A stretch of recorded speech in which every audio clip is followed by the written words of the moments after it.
हाल ही में सर्वोच्च न्यायालय की दो न्यायाधीशों की पीठ ने भ्रष्टाचार निवारण अधिनियम 1988 प्रिवेंशन ऑफ करप्शन एक्ट 1988 की धारा 17(4) की संवैधानिक वैधता पर एक विभाजित निर्णय स्प्लिट वर्डिक्ट सुनाया है। मुख्य बिंदु: भ्रष्टाचार निवारण अधिनियम 1988 भ्रष्टाचार निवारण से संबंधित कानूनों को समेकित करने के लिए 1988 में एक व्यापक अधिनियम पीसीए 1988 लागू किया गया था। लोकायुक्त के रूप में इस अधिनियम में सरकार या स्थानीय प्राधिकरण का कोई भी कर्मचारी, कोई भी न्यायाधीश या ऐसा व्यक्ति शामिल है जो किसी ऐसे पद पर है जिसके कारण उसे सार्वजनिक कर्तव्य का पालन करना आवश्यक है। इस अधिनियम के अनुसार सार्वजनिक कर्तव्य पब्लिक ड्यूटी का अर्थ एक ऐसा कर्तव्य है जिसके निर्वहन में सरकार, जनता व व्यापक रूप से समुदाय का हित होता है। पीसीए 1988 की धारा 19 अदालत में अभियोजन प्रोसिक्यूशन शुरू करने से पहले उपयुक्त सरकार से पूर्व मंजूरी लेना अनिवार्य है। पीसीए 1988 की धारा 17 इस धारा के तहत किसी कथित अपराध को पूछताछ या जांच, इंक्वायरी और इन्वेस्टिगेशन शुरू करने के लिए भी उपयुक्त सरकार से पूर्व अनुमोदन लेना आवश्यक है। न्यायिक निर्णय: पहले के निर्णय: सर्वोच्च न्यायालय ने विनीत नारायण बांस 1998 में सिंगल डायरेक्टिव को और सुब्रमण्यम स्वामी केस 2014 में दिल्ली विशेष पुलिस स्थापना अधिनियम डीएसपीई एक्ट 1946 की धारा 6A को असंवैधानिक घोषित कर रद्द कर दिया था। न्यायालय स्पष्ट मत था कि भ्रष्टाचार की जांच के लिए वरिष्ठ अधिकारियों को पूर्व मंजूरी का विशेष संरक्षण देना अनुच्छेद 14 समानता का अधिकार का उल्लंघन है, क्योंकि पद के आधार पर जांच की प्रक्रिया में भेदभाव नहीं किया जा सकता।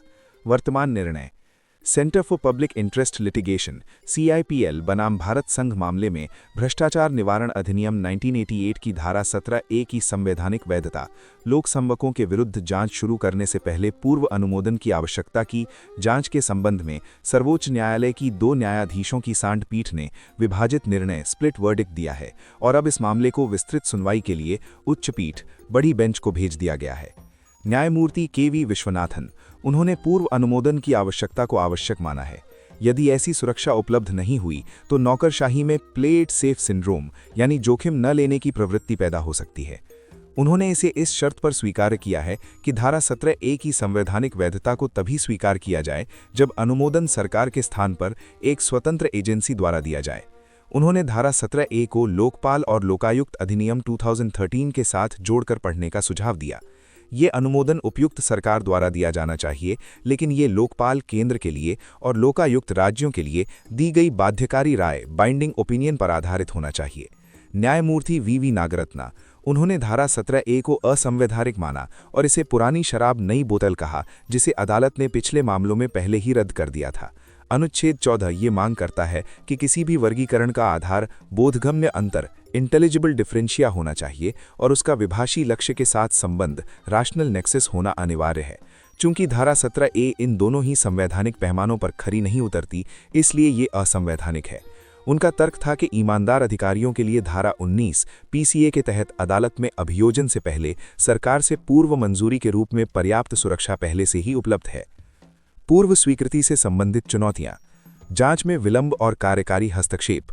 पूर्व स्वीकृति की अनिवार्य शर्त जांच प्रक्रिया में अनावश्यक देरी का कारण बनती है और इसमें सरकार या कार्यपालिका के अनुचित हस्तक्षेप की संभावना बनी रहती है।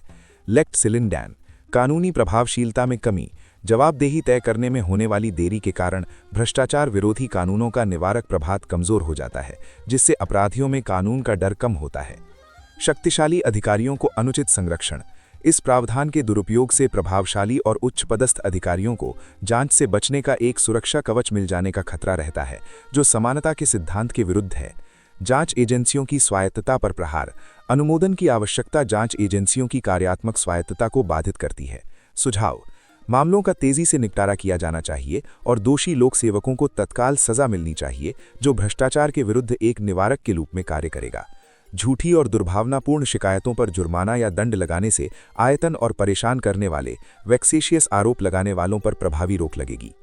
भ्रष्टाचार पर प्रभावी अंकुश लगाने के लिए न केवल मंजूरी देने हेतु एक निश्चित वैधानिक समय सीमा निर्धारित की जानी चाहिए, बल्कि इन मामलों के त्वरित निस्तारण हेतु विशेष फास्ट ट्रैक अदालतों की स्थापना भी आवश्यक है। भ्रष्टाचार मुक्त शासन के लिए ईमानदार अधिकारियों को प्ले इट सेफ सिंड्रोम से बचाना और दोषियों की त्वरित जवाबदेही तय करना अनिवार्य है। अतः स्वतंत्र इंस्टीट्यूशनल अनुमोदन, वैधानिक समय सीमा और त्वरित अदालतों जैसे सुधारों के माध्यम से संवैधानिक समानता और प्रशासनिक नैतिकता के बीच संतुलन स्थापित किया जाना चाहिए।